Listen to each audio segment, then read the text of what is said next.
बहुत हो गया माँ। ये कहानी है अनीता के घर की, जहाँ अनीता की बहू अंजलि घर में झाड़ू लगा रही थी। तभी अनीता वहाँ आती है और उससे कहती है, बहू सुबह के 10 बज गए, लेकिन अब तक तेरा काम नहीं हुआ। अरे कब तक होगा काम? माँ जी बस अभी कर ही तो रही हूँ। आज ना आँख देर से खुली इसलिए लेट हो गया। अरे लेट तो तू जानबूझकर उठी है। कौन कहता है तुझे देर से सोने के लिए? मैं तो तुझे 12 बजे ही फ्री कर देती हूँ। अनीता का गुस्सा देखकर अंजलि कुछ नहीं कहती और चुपचाप अपनी गर्दन झुकाए खड़ी रहती है। लेकिन अनीता शांत नहीं होती। वो तो अपनी बहू को खरी खोटी सुनाकर चली जाती है। लेकिन ये सब अंजलि का पति मनोज देख लेता है और वो अपनी पत्नी अंजलि के पास आकर कहता है, अंजलि, माँ तुम पर इतना भड़क क्यों रही थी? पता नहीं मनोज जी, शायद मैंने थोड़ा लेट काम शुरू किया है ना, इसलिए भड़क रही थी माँ जी। अंजलि की बात सुनकर मनोज अपने कमरे में चला जाता है। वो कुछ नहीं कहता। अंजलि एक बार फिर अपने घर के कामों में लग जाती है। काम करते करते दोपहर हो जाती है। तभी अनीता एक बार फिर अपनी बहू को अपने कमरे से आवाज लगाती है, अंजलि बहू, ओ अंजलि बहू। अपनी सास की आवाज़ सुनकर अंजलि समझ जाती है कि उसकी सास उसे क्यों बुला रही है। इसलिए वो जल्दी जल्दी अपनी सास का खाना निकालती है और खाने की प्लेट लेकर अपनी सास के कमरे में जाती है। चलो खाना लेकर आ तो गई, वरना मुझे तो लगा था कि आज मुझे खाना ही नहीं मिलेगा। माँ जी माफ़ कर दीजिए, आज ना सब कुछ लेट हो रहा है, पर मैं कल से ध्यान रखूंगी और जल्दी उठूंगी। चलो अच्छी बात है, तुझे बात तो समझ में आई। अंजलि के माथे पर पसीना और चेहरे पर थकान साफ नजर आ रही थी। उसकी ऐसी हालत देखकर अनीता अपनी बहू से कहती है, वैसे बहू तूने कुछ खाया? नहीं ना माँ जी, मैंने अब तक खाना नहीं खाया। अभी किचन में बर्तन धोने बाकी हैं, उन्हें धोकर मनोज जी को खाना खिलाकर बाद में मैं खाना खाऊंगी। अरे बर्तन बाद में धो लेना, पहले खाना खा ले। और रही मनोज की बात, तो वो अभी सो रहा है ना, तो जब वो उठेगा तब उसे खाना दे देना। पर माँ जी वो सोए नहीं है। अंजलि आगे कुछ बोलती उससे पहले वहां मनोज आ जाता है। मनोज को देखकर एक बार फिर से अनीता अपने बर्ताव में बदलाव ले आती है और अपनी बहू को फटकारते हुए कहती है, हाँ तो ठीक है, जा जाकर अपने पति को खाना खिला। और जब तक सारे काम नहीं हो जाते तब तक तू खाना नहीं खाएगी, समझी? जी माँ जी। और सुन, काम करने के पहले सीधा मेरे कमरे में आ जाइयो। मेरे कमर में काफी दर्द हो रहा है, मालिश कर दे आकर। जी माँ जी। अब जी माँ जी करती रहेगी या फिर यहाँ से जाएगी भी? मेरे सर पर खड़ी है, सही से खाना भी नहीं खाने देती। अपनी सास की ऐसी कड़वी बातें सुनकर अंजलि अपनी आंखों में आंसू लिए वहां से जाने लगती है, पर दरवाजे पर अपने पति को देखकर थोड़ी देर रुक जाती है। अंजलि की आंखों से आंसू छलक जाते हैं। उसकी आंखों में आंसू देखकर मनोज को जरा भी अच्छा नहीं लगता, लेकिन वो अपनी माँ से कुछ कह भी तो नहीं सकता था, क्योंकि आखिर अनीता उसकी माँ जो थी। मनोज भी अपनी माँ से कुछ नहीं बोलता और चुपचाप वहां से चला जाता है। वहीं अब अंजलि बर्तन धोकर मनोज को खाना देती है और वहां से जाने लगती है। तभी मनोज उसका हाथ पकड़कर उसे रोक लेता है। अंजलि, आओ, तुम भी मेरे साथ बैठकर खाना खाओ। नहीं मनोज जी, अभी माँ जी के पास जाकर उनको मसाज भी देनी है। आप खाना खा लीजिए, मैं बाद में खा लूंगी। लेकिन अंजलि, शाम होने वाली है। 1 घंटे के बाद मैं भी ऑफिस के लिए रेडी हो जाऊंगा। तुम खाना कब खाओगी? अरे तो क्या हो गया, मैं बाद में खा लूंगी ना माँ जी के साथ। पागल हो गई हो क्या?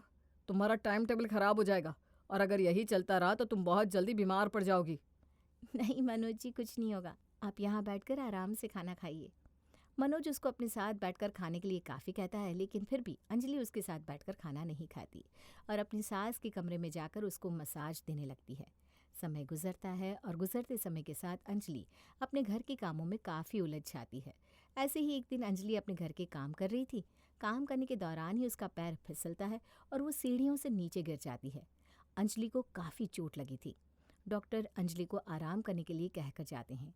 अंजलि अपने कमरे में थी तो वहीं मनोज अपनी माँ अनीता के पास जाकर कहता है, माँ, मैं क्या कह रहा था कि अंजलि पूरा पूरा दिन घर में लगी रहती है। वो सही से खाना भी नहीं खाती, और आज देखो वो गिर भी गई। डॉक्टर ने उसे आराम करने के लिए कहा है, तो क्यों ना हम उसकी हेल्प के लिए एक नौकरानी रख लें। हाय दया, नौकरानी? अरे मनोज, तेरा दिमाग खराब हो गया है क्या? आज से पहले हमारे घर में कभी नौकरानी नहीं आई है, और तू अब नौकरानी लाने को कह रहा है? अरे पता नहीं कैसे रहती है ये नौकरानियाँ, और ऐसी औरतों को तू घर में लाने की बात कर रहा है। ये ना तो सफाई अच्छे से करती है, ना अच्छे से खाना बनाती है। ना बाबा ना, मैं नौकरानी को इस घर में कदम तक रखने ना दूंगी। पर माँ, अंजलि कैसे करेगी काम? आपको पता है ना उसको चोट आई है। इतनी भी नहीं आई कि वो बिस्तर पर पड़ी रहे। जब तक चलेगी फिरेगी नहीं, घर का काम नहीं करेगी, तब तक वो ठीक भी नहीं होगी, समझा तू? अब न ज्यादा बीवी का हिमायती ना बन। अनीता अपनी बहू के कमरे में जाती है और बड़ी ही बदतमीजी से कहती है, चल अब उठ जा, ये नाटक और मत कर, समझी? तुझे इतनी भी नहीं लगी जितना तू ड्रामा कर रही है। पर माँ जी, मेरे पैरों में काफ़ी दर्द हो रहा है। ये नाटक वाटक करने की जरूरत नहीं है। हाँ, मुझे भी कई बार ऐसी चोट लगी है, लेकिन मैं हमेशा अपने घर को पहले रखती थी। चल अब उठ जा शांति से, नहीं तो क्या माँ? अनीता ये बात बोलती है कि मनोज बीच में बोल पड़ता है, क्योंकि आज हद पार हो चुकी थी। अनीता ने अंजलि से ऐसे बात करी थी कि उसकी जगह कोई और होता तो शायद उसको भी गुस्सा आ जाता। मनोज भी आज अपनी चुप्पी तोड़ देता है और अपनी माँ से गुस्से में बात करता है। माँ बस करो, बहुत हो गया। अरे हद होती है, ये इस घर की इज्जत मेरी पत्नी और आपकी बहू है। आप इससे इतनी बदतमीजी से कैसे बात कर सकती हैं? क्या मैं बहू से इस तरह बात क्यों नहीं कर सकती? तू भी तो अपनी पत्नी से ऐसे ही बात करता है।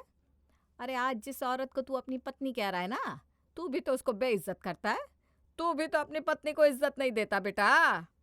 मैंने कब इसको आपके सामने बेइज्जत किया और कब मैंने इसकी इज्जत नहीं करी? अच्छा, तो अब तुझे याद दिलवाना ही पड़ेगा। याद कर, जब तेरी नौकरी छूट गई थी। अंजलि और अनीता अपनी पड़ोसन के साथ बैठकर पास्ता खा रहे थे, लेकिन तभी वहां मनोज उदास होकर अपने घर आता है और सोफे पर बैठ जाता है। आज मनोज ऑफिस से जल्दी घर आ गया था और वो काफी उदास भी था। लेकिन क्यों? बस यही बात अंजलि मनोज से पूछती है। मनोज जी, आप आज इतनी जल्दी घर आ गए? काम जल्दी खत्म हो गया क्या? और आप इतने उदास क्यों लग रहे हैं? कोई बात है क्या? तुम मेरे लिए एक गिलास पानी लेकर आओ, बाद में बताता हूँ। मनोज की बात सुनकर अंजलि उसके लिए पानी लाती है और उसे देती है। पानी पीकर मनोज ग्लास सोफे पर रखता है और अपने सर पर हाथ रखकर बैठ जाता है। मनोज जी, कुछ तो बताइए ना, आखिर हुआ क्या है? आपकी तबीयत तो ठीक है ना? अरे क्या कब से चप्पड़ चप्पड़ किए जा रही है? थोड़ी देर के लिए मुझे अकेला नहीं छोड़ सकती? मनोज का गुस्सा देखकर अंजलि कुछ नहीं बोलती और चुप हो जाती है, लेकिन उसकी पड़ोसन बीच में बोल पड़ती है। अरे बहू, जब मनोज कह रहा है कि चुप हो जा, तो तू क्यों बार बार उसे परेशान कर रही है? बहन, मेरी बहू उसको परेशान नहीं कर रही, बल्कि वो उससे उसकी परेशानी पूछ रही है। वो जानना चाहती है कि आखिर उसको हुआ क्या है। और वही नहीं, बल्कि मैं भी जानना चाहती हूँ, लेकिन इसकी तो जुबान ही अलग है। लेकिन अनीता बहन, जब आप देख रही है कि मनोज गुस्से में है, तो क्यों उसे बार बार परेशान करना? अब उसे बार बार परेशान करेंगी तो बहू उल्टा तो सुनेगी ही ना। खैर, तुम्हारे घर का मामला है, तुम निपटाओ, मैं जा रही हूँ अपने घर।